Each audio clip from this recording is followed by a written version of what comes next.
പ്രധാനമന്ത്രി ശ്രീ നരേന്ദ്രമോദിയെ ട്രോളി പ്രിയങ്ക ഗാന്ധി നരേന്ദ്രമോദിയോട് എന്ത് സമീപനമെടുക്കും എന്ന് ആൾക്കാർ വളരെ കൗതുകത്തോടെ നോക്കിയിരിക്കുകയാണ്. ഈ സമീപനങ്ങളും നിലപാടുകളും എല്ലാം വളരെ ആലോചിച്ചാണ് എല്ലാ രാഷ്ട്രീയ പാർട്ടികളും എടുക്കുന്നത്. അതൊരു സ്ട്രാറ്റജിയുടെയും പൊളിറ്റിക്കൽ പിച്ചിന്റെയും ഒക്കെ ഭാഗമാണ്.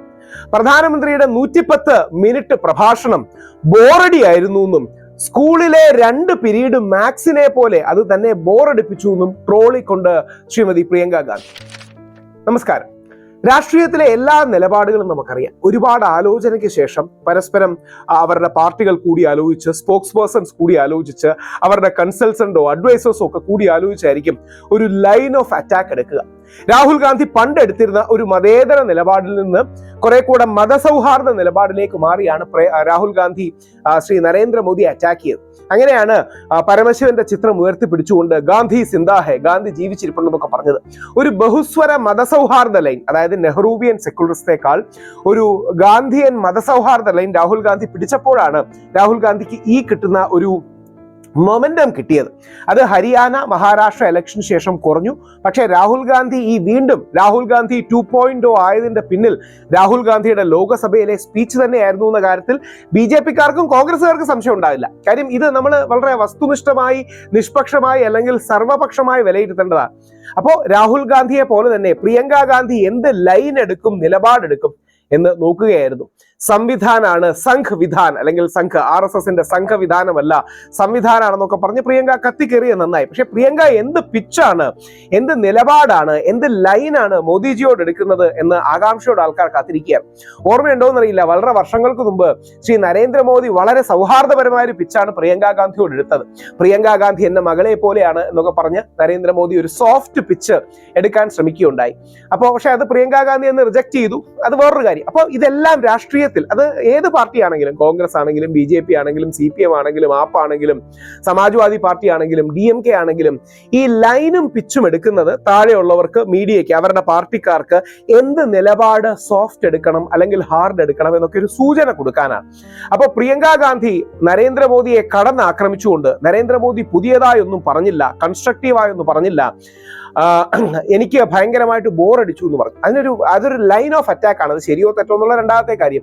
അതായത് ഇന്ത്യയിലെ ഏറ്റവും ഗംഭീര പ്രഭാഷകനാണ് ശ്രീ നരേന്ദ്രമോദി, എസ്പെഷ്യലി ഹിന്ദിയിൽ. ഇംഗ്ലീഷിൽ അത് ശശി തരൂർ ആണ് ഇന്ത്യയിലെ ഏറ്റവും മികച്ച പ്രഭാഷകൻ നമ്മൾ പറയുകയാണെങ്കിൽ. അതേപോലെ ഹിന്ദിയിൽ ഏറ്റവും മികച്ച പ്രഭാഷകൻ ശ്രീ നരേന്ദ്രമോദിയാണ്. ഒരുപക്ഷെ ഗുജറാത്തിയിലും ശ്രീ നരേന്ദ്രമോദി ആയിരിക്കും. നരേന്ദ്രമോദിയുടെ പ്രസംഗം ബോറടിച്ചു എന്ന് ഇന്നേവരാരും പറയില്ല. നരേന്ദ്രമോദിയുടെ എതിരാളികളും പറയില്ല, അനുകൂലികളും പറയില്ല. കാര്യം പ്രസംഗിച്ച ആൾക്കാരെ ത്രസിപ്പിക്കാനും കാര്യങ്ങൾ ഇഫക്റ്റീവായി കമ്മ്യൂണിക്കേറ്റ് ചെയ്യാനും കഴിയുള്ള ഒരു വ്യക്തിയാണ് നമ്മുടെ പ്രധാനമന്ത്രി. പക്ഷേ ഈ 110 മിനിറ്റ് പ്രഭാഷണം ദൈർഘ്യമേറിയതാണെന്നും ബോറാണെന്നും പറയുന്ന ഒരു line of attack Priyanka Gandhi കൊണ്ടുവരുന്നത് കൗതുകമുള്ളതാണ്.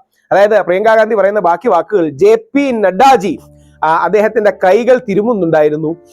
അതിനുശേഷമാണ് JP നഡ്ഡാജി നരേന്ദ്രമോദിയുടെ പ്രസംഗം ശ്രദ്ധിച്ചത്. അമിത്ഷായ്ക്ക് ഹാൻഡ് ഓൺ ഹെഡ് ഉണ്ടായിരുന്നു. ആലങ്കാരികമായിരിക്കും, ഒരിക്കലും അമിത്ഷാജി ഒന്നും അങ്ങനെ തലയിൽ കൈവെക്കില്ല. ഹാൻഡ് ഓൺ ഹെഡ് ഉണ്ടായിരുന്നു. പീയൂഷ് ഗോയൽജി ഉറങ്ങിപ്പോയിക്കൊണ്ടിരിക്കുകയായിരുന്നു നരേന്ദ്രമോദിയുടെ പ്രഭാഷണത്തിൽ എന്നാണ് പറഞ്ഞത്. ശരിയാണോ എന്നറിയില്ല. പക്ഷേ അതൊരു ലൈൻ ഓഫ് അറ്റാക്ക് ആണ്. അത് വസ്തുത അല്ലെങ്കിൽ ആലങ്കാരികമായിരിക്കാനാണ് സാധ്യത കൂടുതൽ, വസ്തുതാപരം എന്നതിനേക്കാൾ. അപ്പോൾ ആ ഒരു ലൈൻ ഓഫ് അറ്റാക്ക് വളരെ കൗതുകരമാണ്. ആ ലൈൻ ഓഫ് അറ്റാക്ക് വളരെ പ്രസക്തവുമാണ്. അപ്പോൾ ഇനി വരാൻ ദിവസങ്ങളിൽ പ്രിയങ്ക ഗാന്ധി വേഴ്സസ് നരേന്ദ്രമോദി എന്ന ഇക്വേഷൻ എങ്ങനെ രൂപപ്പെടും എന്നതും കൂടെ അറിയും. നരേന്ദ്രമോദി 11 റെസൊല്യൂഷൻസ് നമ്മുടെ രാജ്യത്തിന് മുമ്പിൽ വെച്ചിട്ടുണ്ട്. നരേന്ദ്രമോദിജിയോട് എനിക്ക് ബഹുമാനവും ഇഷ്ടമുള്ള ഒരു വ്യക്തിയാണ്. പക്ഷേ എനിക്കതിന് വിഷമം, ഈ സബ്കാ സാത്ത് സബ്കാ വികാസ് ഒന്നും ഗ്രൗണ്ടിൽ റിഫ്ലക്ട് ചെയ്യപ്പെടുന്നില്ല. അതായത് ബേസിക്കലി ഈ ഗ്രൗണ്ടിൽ എന്താ സംഭവിക്കുന്നത്? ഗ്രൗണ്ടിൽ ഇസ്ലാമോഫോബിയയും മുസ്ലിം വിരോധവുമാണ്.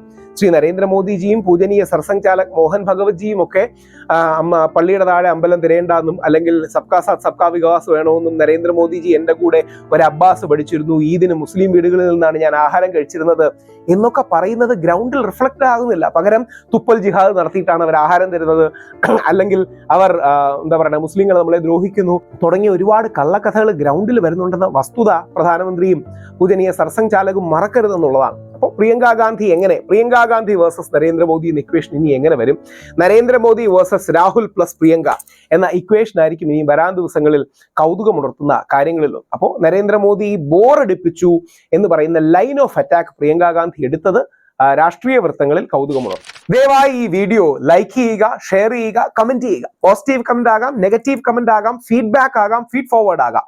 നിങ്ങളുടെ എല്ലാ കമന്റ്സും ഇരുന്ന് ഞാൻ വായിക്കുകയുണ്ടാവും. അതെനിക്കൊരു ലേണിംഗ് എക്സ്പീരിയൻസ് ആണ്.